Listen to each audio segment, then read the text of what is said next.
Okay, guys, continuing with Star Wars Week, we're doing Episode 2, Attack of the Clones.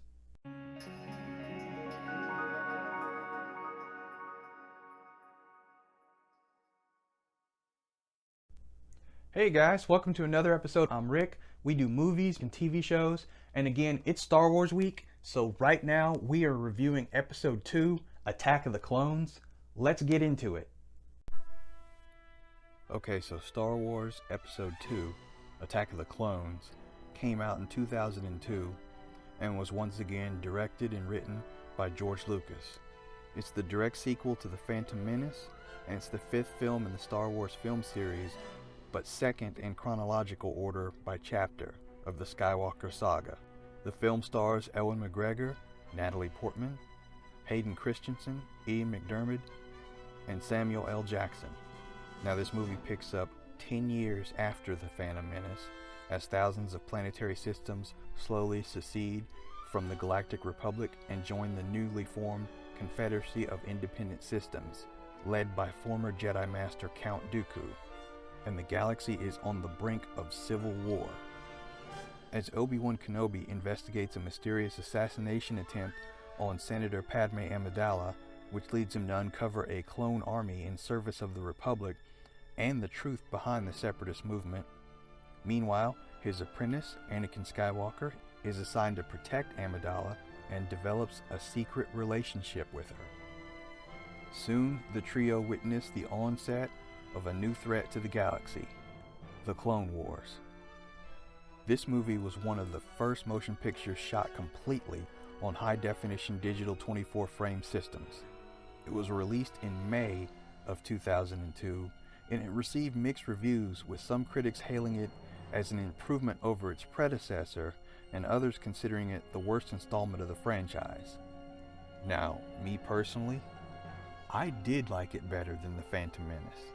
This film was praised on its increased emphasis on action, visual effects, musical score, and costume design, but it was criticized for the screenplay, particularly Christensen's performance, romantic scenes, and underdeveloped characters. It did perform well at the box office, making over $645 million worldwide. However, it became the first Star Wars film to be outgrossed in its year of release, placing third domestically and fourth highest grossing worldwide. Fun fact, E! News reported that Lucas had asked the boy band NSYNC to film a small background cameo appearance in order to satisfy his daughters. They were subsequently cut out of the film in post-production. Another fun fact, as an in-joke, the film's working title was Jar Jar's Great Adventure, a sarcastic reference to the negative fan response from the Episode 1 character. I, for one, am glad that Jar Jar was used very, very sparingly in this episode. And yet another fun fact, which is already widely known, Samuel L. Jackson's character Mace Windu received a lightsaber that emits a purple glow as opposed to the traditional blue and green for the quote-unquote good guys and red for the bad guys. Lucas has noted that Palpatine's rise to power is very similar to that of Adolf Hitler in Nazi Germany. Now for home media, Attack of the Clones was released on DVD and VHS. Oh my god, VHS? Really? Back in November of 2002.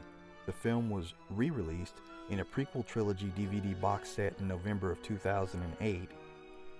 The six-film Star Wars saga was released on Blu-ray in September of 2011 in 3 different editions. As I mentioned before, I appreciate this film a lot better than Episode 1.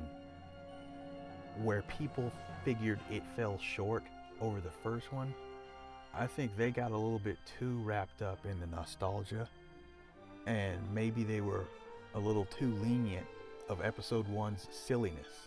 Episode 2 was much more adult, and it was paced a lot better.